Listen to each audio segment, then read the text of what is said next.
Hello, everyone. My name is Romila Pradhan, and I will be presenting this work on explaining black box algorithms using probabilistic contrastive counterfactuals.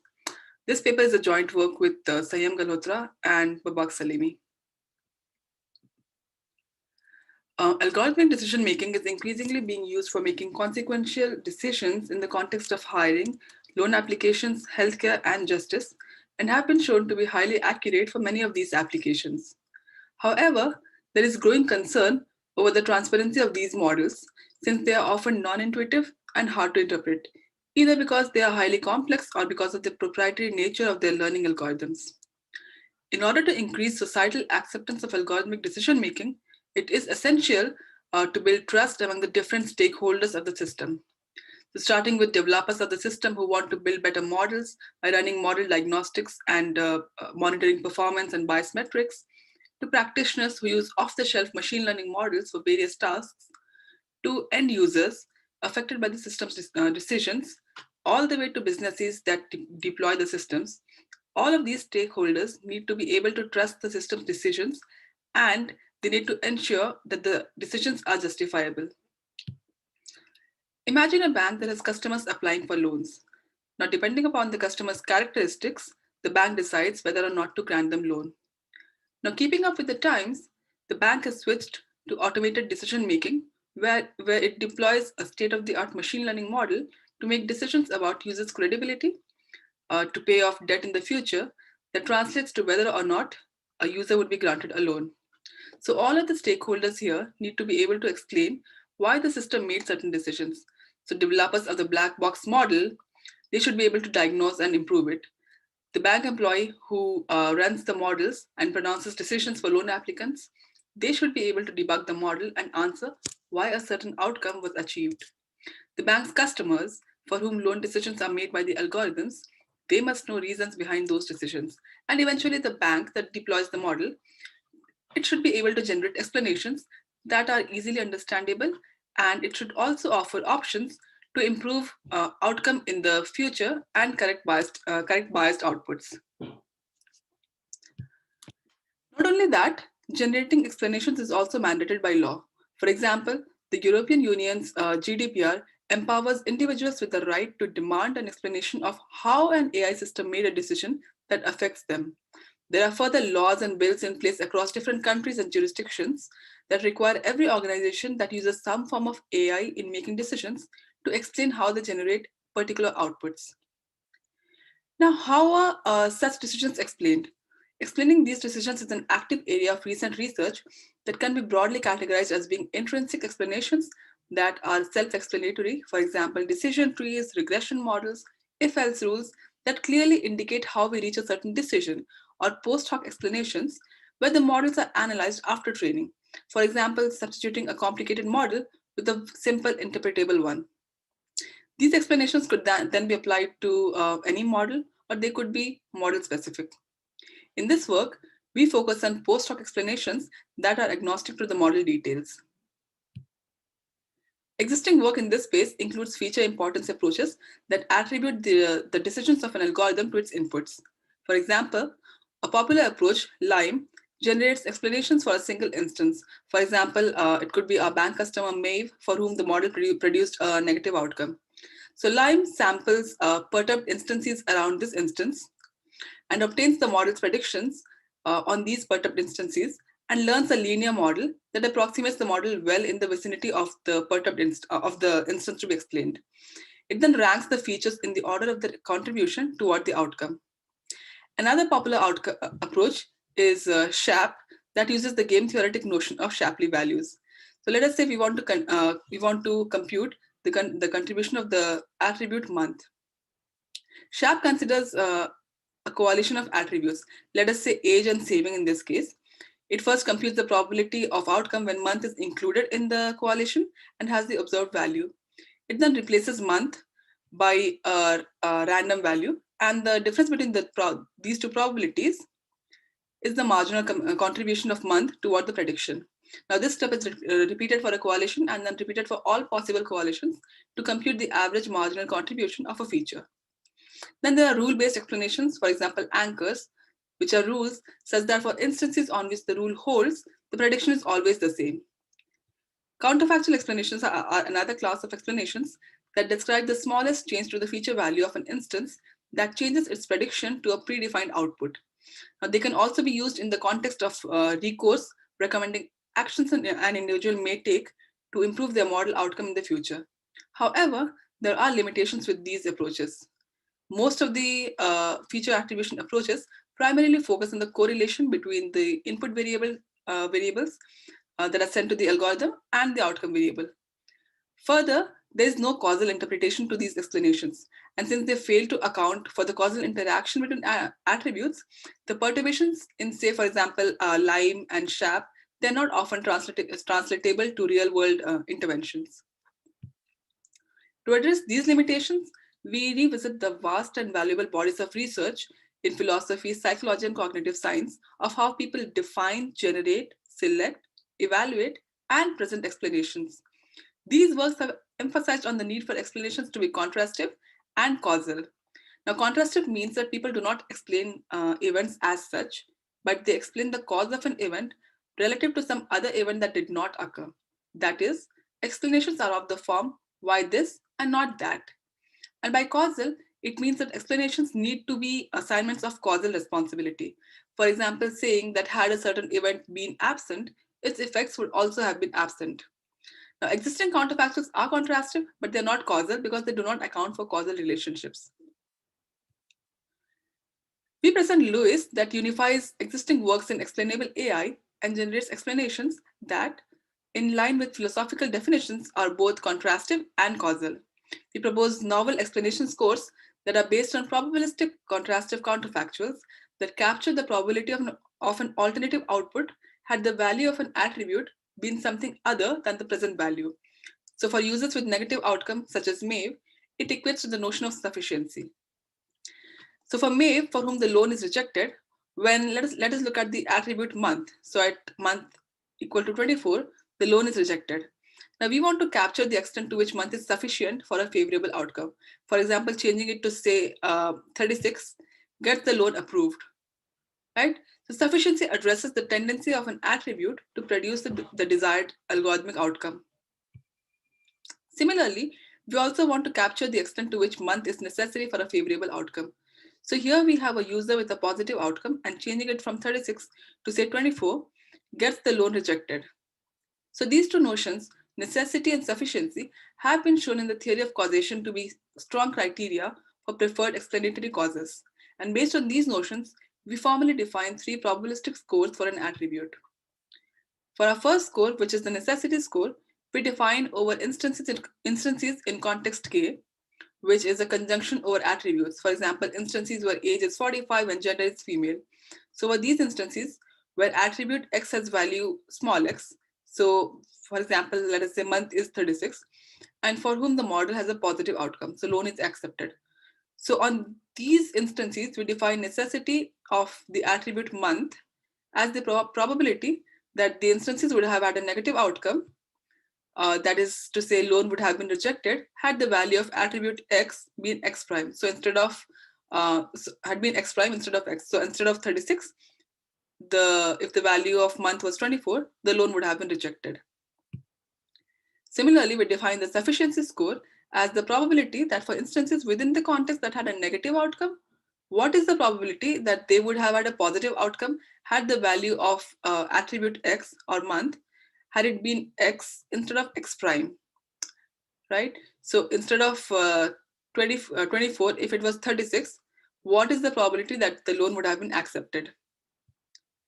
We then define the necessity and sufficiency score as the probability that these individuals would have had a positive outcome had the value of attribute X been X, and they would have had a negative outcome had the value of X been X prime. So loan would have been accepted if month were 36, but rejected if month were 24. Now this score captures the extent to which an attribute is both a necessary and sufficient. In fact, as is evident from the relationship between the three scores, necessity and sufficiency score can be seen as a linear combination of necessity and sufficiency scores.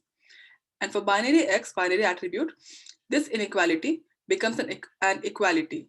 And the necessity and sufficiency score can indeed be seen as a weighted average of necessity and sufficiency scores. Now, how do we translate these scores to explanations?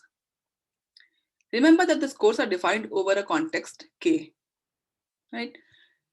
When we do not set the context, the scores provide global explanations that indicate how the algorithm behaves across different attributes. That is to say, what is the global influence of all of these attributes on the algorithm's decision? So we take the maximum score over all pairs of an attribute's values and determine attributes causally responsible for a positive outcome. Now, doing so, we can compare the attributes globally and make statements such as, since your credit history has the highest sufficiency score, the yellow bar here, we can say that improving it is most likely to change a negative decision into a positive one. So credit history is the one most responsible for flipping a negative decision to a positive one. When we set the context to an individual, we explain the algorithm's output for them. And we provide fine-grained insights into contribution of the attribute values toward their outcome. Now we provide both positive and negative contribution of an attribute value, in the sense that what is the gain in having a particular value and not changing to anything else. So the bars on the right hand side, they capture the positive contribution, and the bars on the left hand side, they capture the negative contribution. That is to say, what do they lose by staying at this current value and not changing to another value? So here, saying that their good credit history is playing well for them, it has a positive contribution. But if they improve it, they would have a positive outcome with a certain probability. So they could still improve and have a positive outcome. Furthermore, by setting the context to a subpopulation, we could explain the model behavior on different subpopulations and could make statements such as the model views certain populations more favorably and it discriminates against certain other populations. Here we say that by changing the status of checking accounts, improving it is more likely to result in a positive outcome for males than for females. This we can say simply by looking at the sufficiency scores of the two subpopulations. So we can essentially bring to light biases inherent in the model predictions. So Lewis offers three kinds of explanations: global, local, and contextual. And it unifies these explanations by simply changing the contexts. So by only changing the context, we offer three kinds of explanations: global, contextual, and local. Furthermore, for users for whom the algorithm had a negative outcome, we also provide recourse using the same scores, which is and the recourse is in terms of the actionable attributes that the user provides. So we formulate recourse as an optimization problem, solving for the minimal cost of taking actions. So over the actionable attributes that the user provides, and the problem is defined such that the probability of a positive outcome upon taking those actions is more than a user-defined threshold. So we solve this optimization problem using integer programming and suggest actions that the user can take to flip the negative decision. Now, computing these scores involves computing counterfactuals, right? So the subscript here that you see in each of these scores, those are counterfactuals that sit at the top rung of Pearl's ladder of causation and involves imagining worlds that do not exist.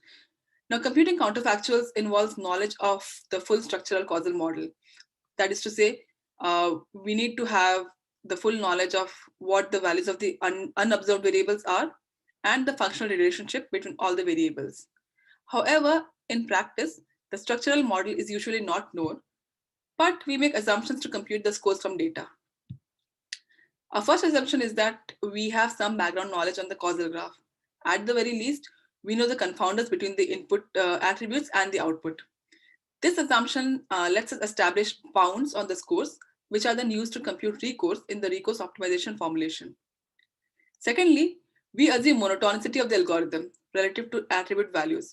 So for example, let us say the algorithm produces positive decision for month is 24. Now by changing month to a higher value, let us say 36, the algorithm cannot produce a negative decision. This is what we mean by monotonicity. Now using these two assumptions, knowledge of confounders and monotonicity, we obtain expressions to compute the scores directly from historical data. And note that these scores, the computation of these scores involves conditional probabilities, and any standard technique in machine learning and causal inference can be used to estimate these conditional probabilities. Now we compared Lewis to popular approaches in explainable AI. We compared it to SHAP that yields the marginal contribution of an attribute value across all possible coalitions. We compared it to LIME that provides explanations for individual outputs in terms of difference from a local average prediction. And we also compared it to feature importance that measures the decrease in a model score when a single feature is randomly shuffled. Now, these approaches provide marginal contributions or difference from a local average prediction and are not directly applicable to our probabilistic scores. However, the methods rank features using their scores. So we obtain the normalized scores and compare the rankings obtained by the different methods compared to Lewis. So here we see the results on the adult data set that contains demographic information on individuals along with the workplace data. So all of these attributes, they are either the user's demographic data or their workplace data, right? And the task is to predict whether based on these characteristics, a user will have a high income or not. Now here's an interesting story with the dataset. It was found that in this dataset, married individuals reported their joint household income, and hence the classifiers usually deem marital status as an important attribute toward predicting higher income. This observation was reflected in the high rankings for marital status by all the three approaches. Now, prior studies have also observed that occupation and education, they are indicative of high income. And Lewis's high rankings of occupation and education, they are aligned with these prior observations. Furthermore, it was found that for this dataset, the attribute age was highly correlated with occupation and marital status, which is aligned with real world intuitions that older individuals usually are married and have better jobs. As such, we observe that Shapley picks up this correlation between age and occupation, and it does not distinguish between these two scores. And these two attributes, as can be seen in the scores. For an individual with given attribute values, for whom the model had a negative outcome, we compared Lewis to SHAP and to LIME, right? So we observe that all the approaches recognize that being unmarried contributes negatively for the individual. Additionally, since Lewis uses confounders to compute the scores, we note that age, country, and sex, they have a causal influence on the outcome, which are ranked very low by the other approaches. However, we do realize that we evaluate the different explanations using intuitions and learnings from prior studies. And to further assess the robustness of our approach, we conducted experiments on synthetic data for which we have control on the data generative process and hence have access to ground truth. Now, due to the data generating process, suppose the algorithm does not use gender and age for prediction. That is to say that these two attributes, they do not directly impact the outcome, but they indirectly impact it through status, saving, and housing. Now, gender and age will still have a causal influence on other attributes, and this is captured by Lewis. And the average global explanation scores returned by Lewis are consistently similar to ground truth estimates. In contrast, SHAP captures the correlation between the input attributes and the output, and it ranks age and gender the lowest and assigns them scores close to 0. We further tested the robustness of our framework to violations in the monotonicity assumption, and we observed that as long as the monotonicity violation is within 25%, the scores estimated by Lewis differ from ground truth estimates by less than 5%, which shows that Lewis is quite robust to monotonicity violation. In summary, Lewis is a principled causality-based framework that explains black box algorithms using 3 scores based on probabilistic contrastive counterfactuals that captures causal dependencies between the attributes.